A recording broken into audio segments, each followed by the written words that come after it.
Welcome to the Dr. Gundry podcast.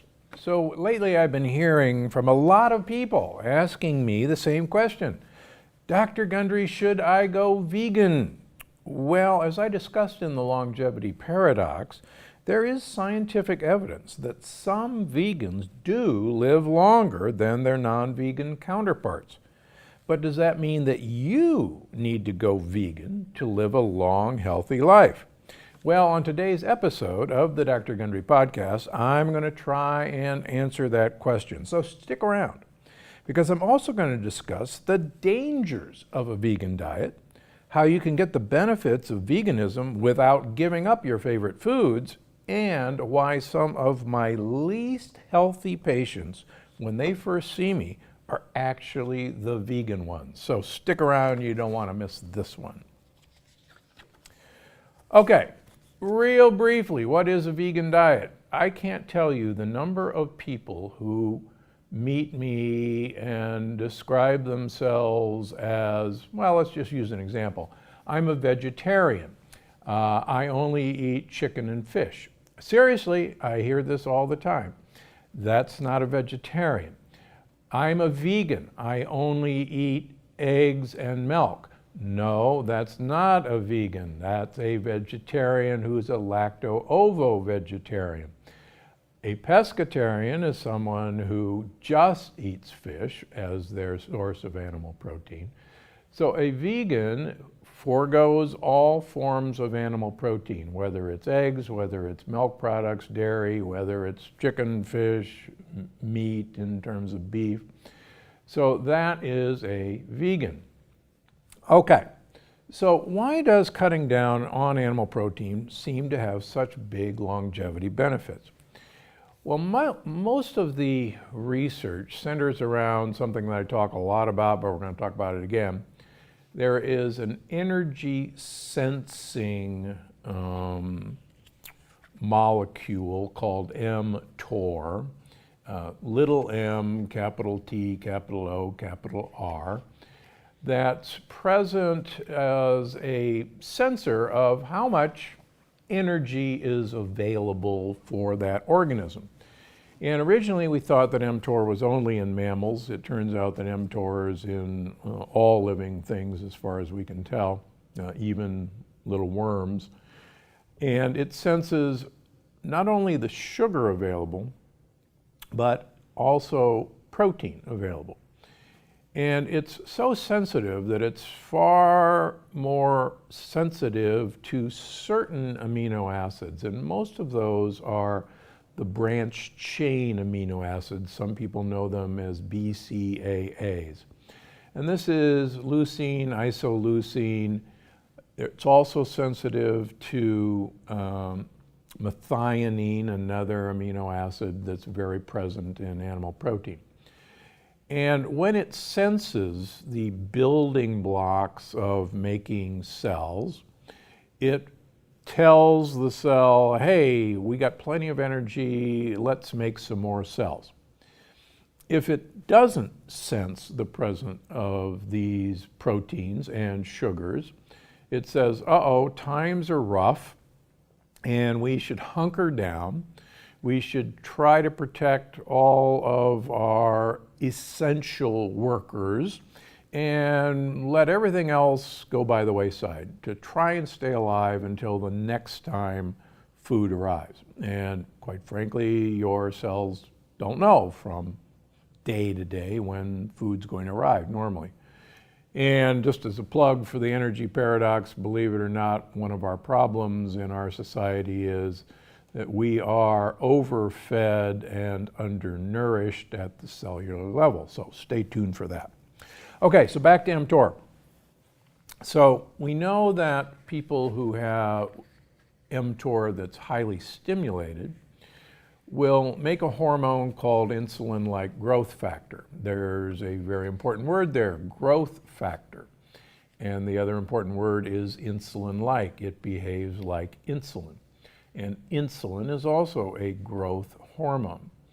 So as I tell my patients, as we get older, I can assure you that there is nothing in us that we want to grow. And most cancers are incredibly stimulated by insulin-like growth factor as well as insulin. In fact, we measure IGF-1, insulin-like growth factor, in all of our patients every 3 to 6 months. And a high IGF-1 correlates, sadly, with the development of cancer. And a low IGF-1 correlates very well with longevity. In fact, if you look at patients, my patients and other people's patients in their late 90s, early 100s who are thriving, they run very low insulin-like growth factors, around 70 to 80. So you can have this test done, it can be measured. There's a little bit of lab variation I've noticed as we change labs in this day and age. But in general, a low IGF-1 is a good thing. So, getting back to mTOR. In general, plant proteins are fairly limited in terms of branched chain amino acids in methionine compared to animal proteins. So one of the theories of how plant-based diets improve longevity is that you're not stimulating mTOR and you will have a low IGF-1. And in fact, I see this all the time with my patients. They'll do an experiment for me and they will really cut back on animal proteins, and that includes cheeses, that includes eggs, that includes fish, that includes chicken. And their IGF-1s plummet. They'll drop 50 points depending on the time period compared to their last one. In fact, we just had one this week who had been running IGF-1s of 200, 170, had a scare because of a cancer, changed over to a vegetarian diet, keto, my keto version, and the next time we measured their IGF-1, it was 70. Went from 200, 170 to 70. And that's how powerful the stimulating effect of animal protein is. Now, they also got rid of fruit in their diet. So 2 things stimulate mTOR. Certain amino acids more prevalent in animals, and sugars. And fruit sugar is one of the things that will stimulate mTOR. Okay, the other evidence comes from the blue zones. And I've written about this extensively in the longevity paradox. And the blue zones have wildly different diets. And just to recap, blue zones were defined by the journalist Dan Buckner as places with considerable longevity compared to other places in the world. And I happen to have lived in the blue zone, Loma Linda, California for much of my career. And I'm actually the only nutritionist who has ever lived and worked in a blue zone. And one of the unique factors of blue zones is not the commonality of their diets. They're wildly different. The Okinawans eat an 85% carbohydrate diet of sweet potatoes. The Sardinians use 1 liter of olive oil per week. So wildly different from high fat to low fat. But what all of these programs have is they have very limited animal protein in their diet. Do some of them have animal protein? Absolutely. But if you look at the Loma Linda data, and the Adventists of Loma Linda now have been studied for pretty much a 50-year study now. And one of my colleagues, Gary Fraser, has been studying these folks for as long as I've known him. And the vegans of the very long-lived Adventists are the longest living of the Adventists. Now they're followed by the vegetarians who are the lacto-ovo vegetarians.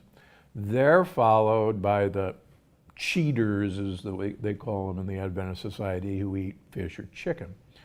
And so they've shown and published very good results that for every small uptick of animal protein of any source in the Adventist diet, you see an increase in heart disease, you see an increase in cancer, and you see a decrease in longevity. Now that's, doggone it, that's really too bad.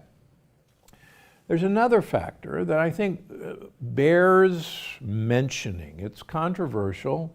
We could have an hour-long debate with one of the carnivore MDs about this, but it was a chemical called TMAO that was discovered by the Cleveland Clinic a few years ago. And this chemical is made by gut bacteria metabolizing animal protein, primarily choline and carnitine, into what's a chemical called TMA, which is then transported to the liver, and it's then changed to TMAO.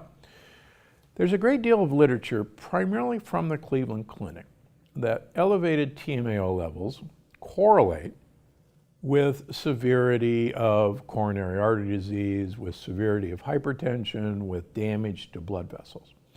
And there's some pretty good papers showing a pretty strong correlation.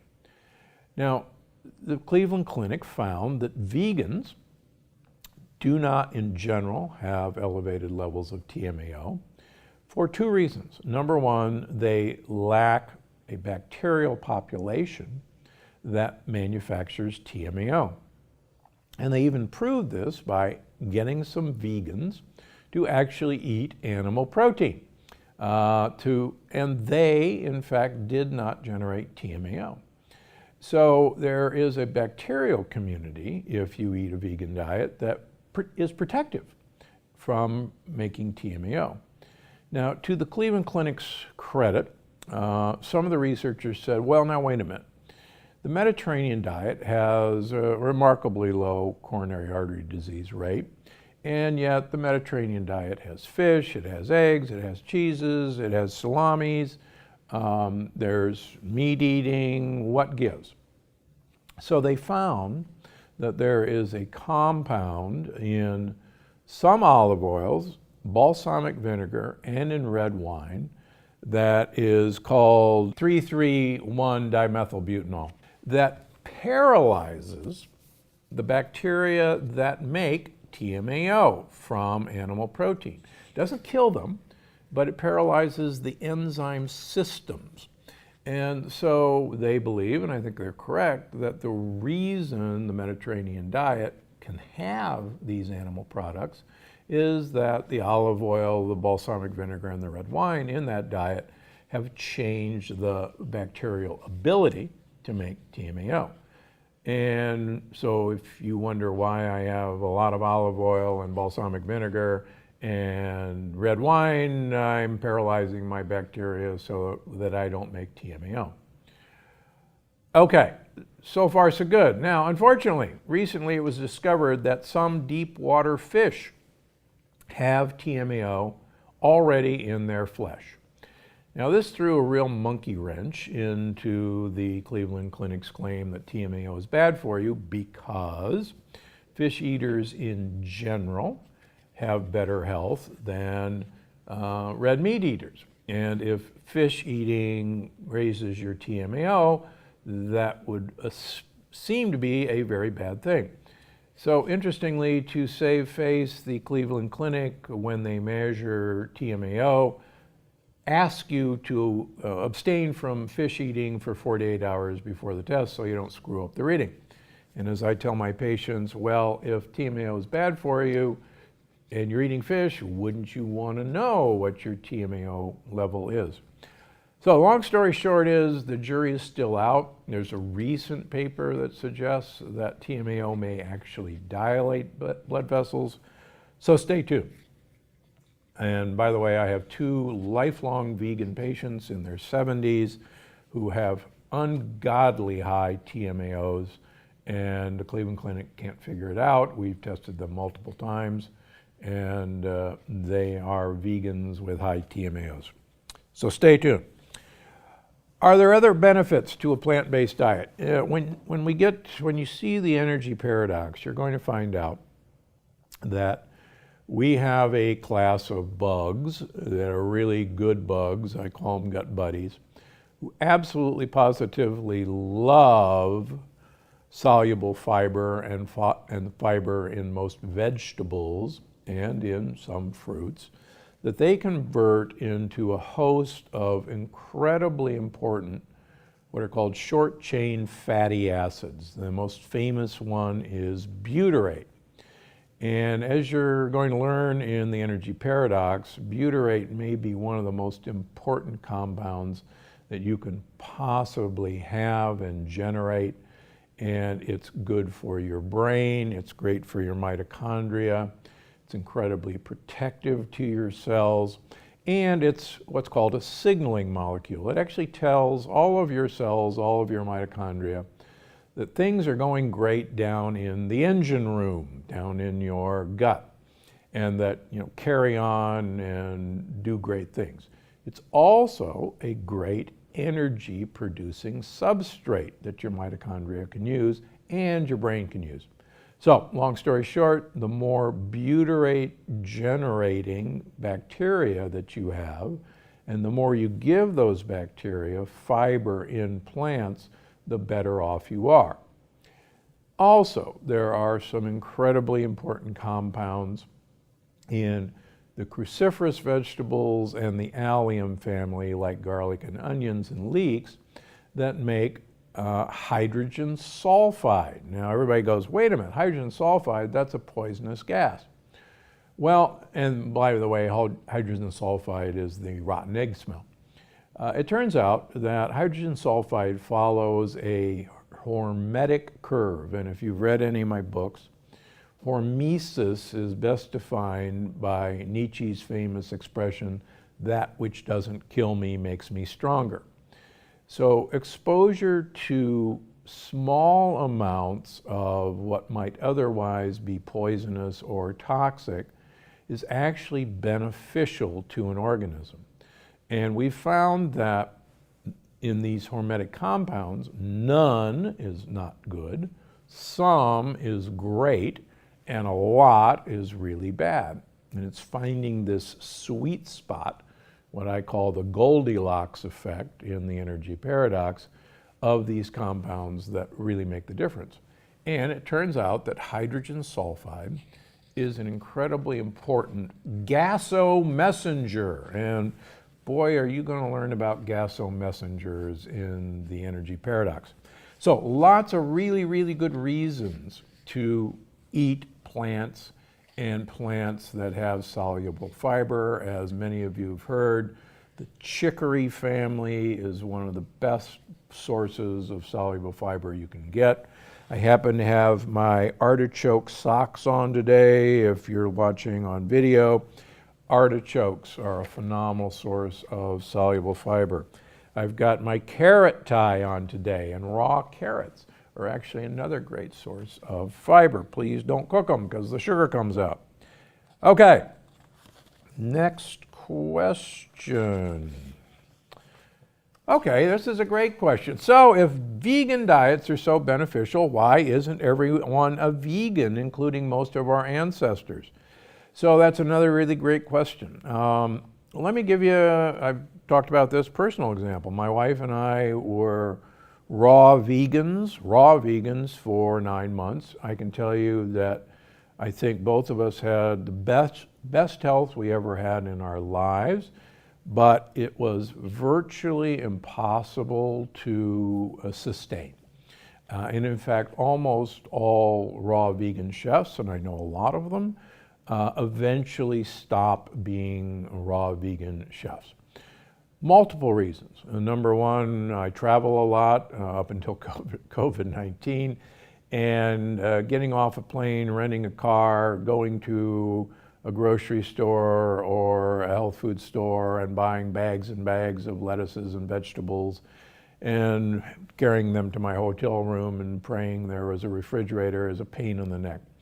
Finding a raw vegan restaurant is pretty hard to do. They do exist. So it's just very impractical. Number two, you have to eat a huge amount of plant material to maintain your weight. And this is something that gorillas know. Gorillas eat 16 pounds of leaves every day. And I challenge you to eat 16 pounds of leaves every day. You will be eating all day like a gorilla, and that's absolutely not practical. The other thing that vegans resort to is they unfortunately eat large amounts of highly processed foods that are plant-based but are pure sugar, and they unfortunately suffer the consequences. The other things that vegans rely on is a heavily grain-based diet and a heavily legume-based diet.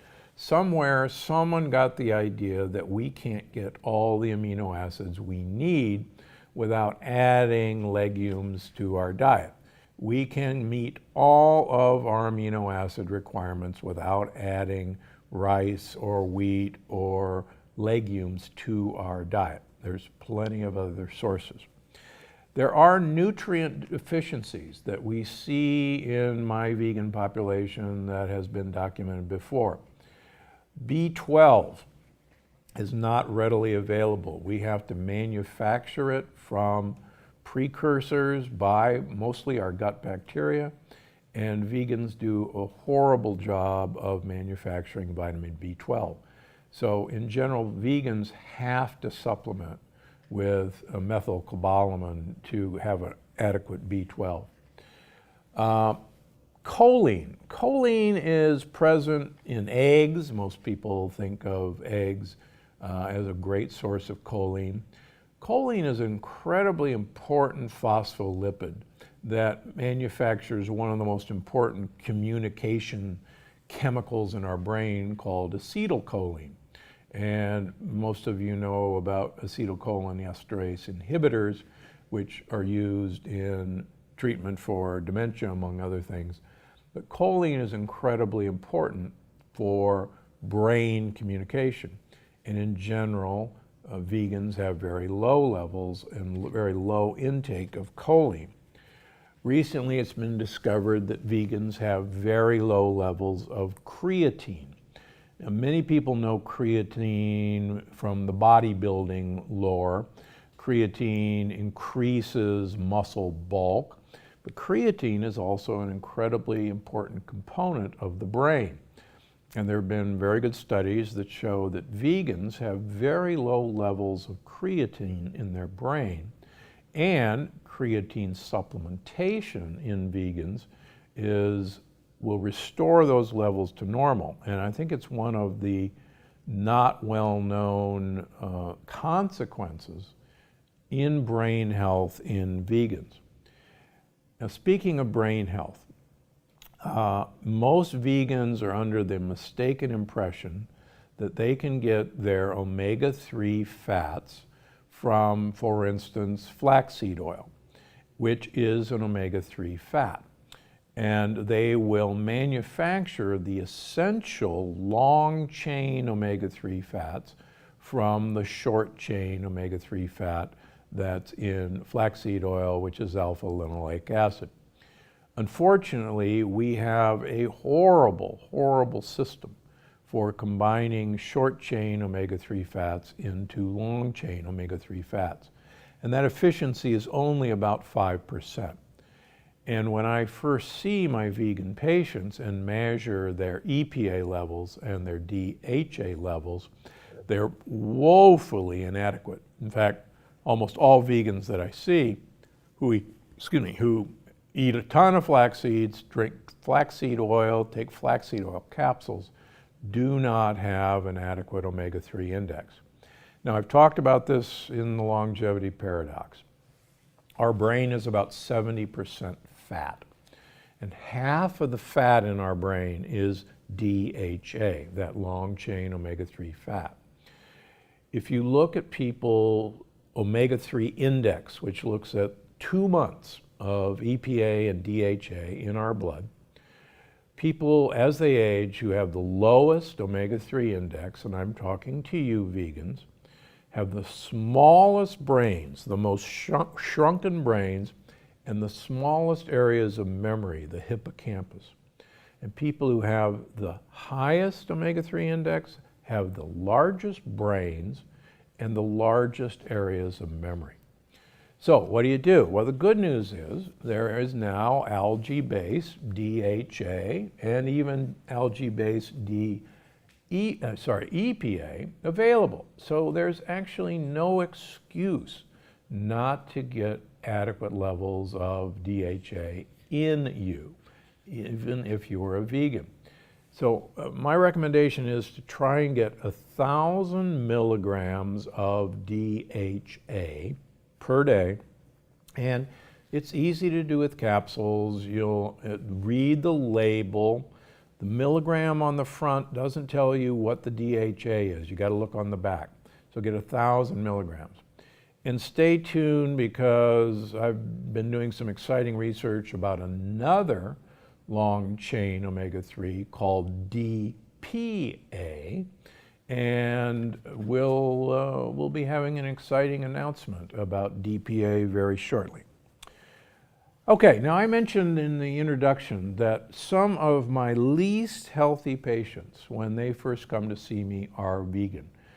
And a great number of my autoimmune patients with Hashimoto's disease, with lupus, with MS, with rheumatoid arthritis are vegans. Now, hold on, vegans who are listening to me, let me explain why. Most of these people who see me have a reliance on a lectin-heavy diet, which includes whole grains, which includes legumes, which includes cashews and peanuts and quinoa. And a great number of them are gluten-free because they're convinced that gluten is a problem, but they're not lectin-free. And in March, I published a paper at the American Heart Association looking at people who were already on a gluten-free diet with leaky gut, who, when we put them on a lectin-free diet and removed these other troublesome lectin-containing foods from their diet, they not only sealed their gut, but their autoimmune disease regressed. And I can't tell you how mischievous some of these compounds are. Just this week, we found another person who was having cashew butter, cashew milk, had Hashimoto's, was gluten-free, and lo and behold, in 3 months' time, when we got rid of all the wonderful cashew products, lo and behold, the Hashimoto's resolved. Same thing with this craze with oat milk. I got news for you. There's lectins in oats that cross-react with gluten, and your body can't tell the difference. As I said before, 70% of people who are gluten intolerant or actually celiac react to corn as if it is gluten. And corn is in so many gluten-free foods, and I can't tell you how many of my vegan patients live on corn chips and popcorn and corn tortillas. Please, these are not health foods. And you can claim that your ancestors ate them, but almost all of us in America, and in the world for matter, are not from the Americas, where corn is from. And even Native Americans are not from America. You're Asian, so none of us were exposed to this. Okay, now, if you're already a vegan, don't worry. There's plenty of ways to get healthy nutrients into your body without switching diets. Here's what I recommend. Try to get all the grains out of your diet. If you're going to use legumes, if you're going to eat beans, get a pressure cooker. My latest cookbook, the Plant Paradox Family Cookbook, is devoted to using a pressure cooker, an Instapot, for making your meals. It's quick, easy, you can feed your family. Don't have enough time? Get yourself Eden brand beans. They are pressure cooked and they have a BPA-free can. Believe it or not, this week, once again, I had beans and mushrooms every night, and I want to repeat that again. During the week, I generally eat a vegan diet, both my wife and I do.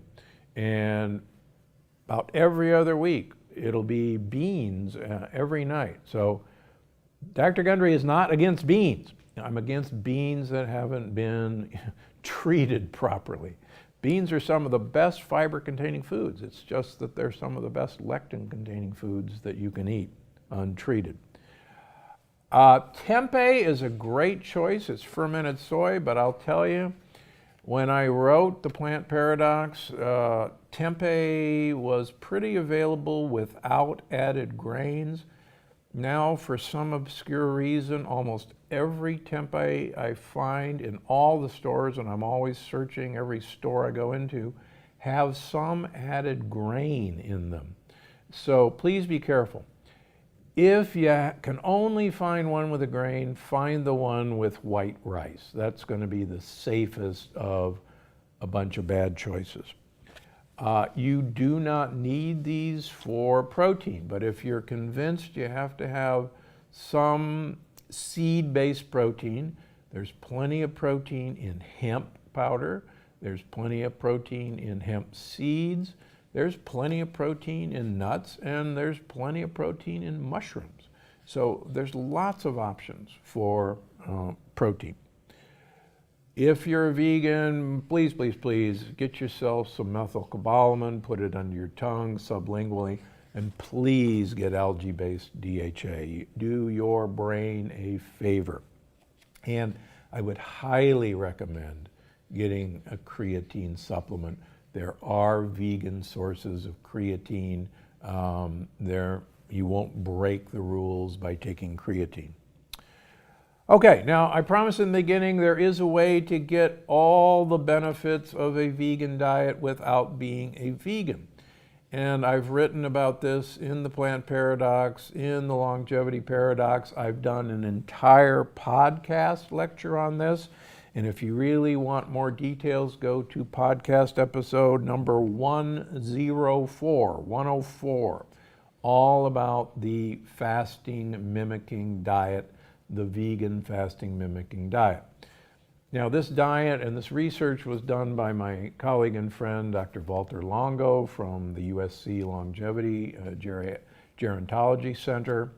And what he found, both in animals and now in human studies, that you can mimic the effect of calorie restriction, you can mimic the effect of a vegan diet if 5 days in a row, once a month, you eat a low-calorie vegan diet of anywhere from 800 to 1,100 calories 5 days in a row. And he's shown that this has dramatic effects on limiting mTOR, on limiting IGF-1, on stimulating stem cell growth, and actually potentiating your immune system to actually go after cancer cells. He's also recently shown that the fasting mimicking diet will potentiate the effect of chemotherapy for cancer treatment. And this is actually very exciting news. It sets up cancer cells to be, in a way, more hurt by traditional chemotherapy and immunotherapy. So, long story short, 5 days a month. No, you can't say, okay, every Monday I'm going to eat a vegan diet and I'm going to do it every Monday and that'll be 5 days. That won't work. You got to do it 5 days in a row. And the good news is that's, come on, that's Monday through Friday or Sunday through Thursday. Once a month. And it's actually a really easy, doable thing to do. And the good news is the guidance is in the Plant Paradox, the guidance is in the Longevity Paradox. We got the meal plan for you. They're easy to do, and what an easy way to be a pseudo-vegan and reap the benefits of veganism without the difficulty, let's put it that way. So that's our wrap on the vegan diet. There's a lot to like about it if you do it right. There's a lot that I see in my early patients wrong with it because the choices are unfortunately incorrect in most American vegans. I, as you know, travel the world. There are some very successful vegan diets in China, in Japan that I've studied. There's even some very successful vegan diets in Italy that I've studied. They eat totally differently than we do as American vegans, and we ought to learn from that. Okay, it's time for the audience question. This week's question comes from Heather Campbell on drgundry.com. I like this. I am so hungry in this phase 1 to 3 day cleanse. Do we have to stick to exactly those portions or we can have some more?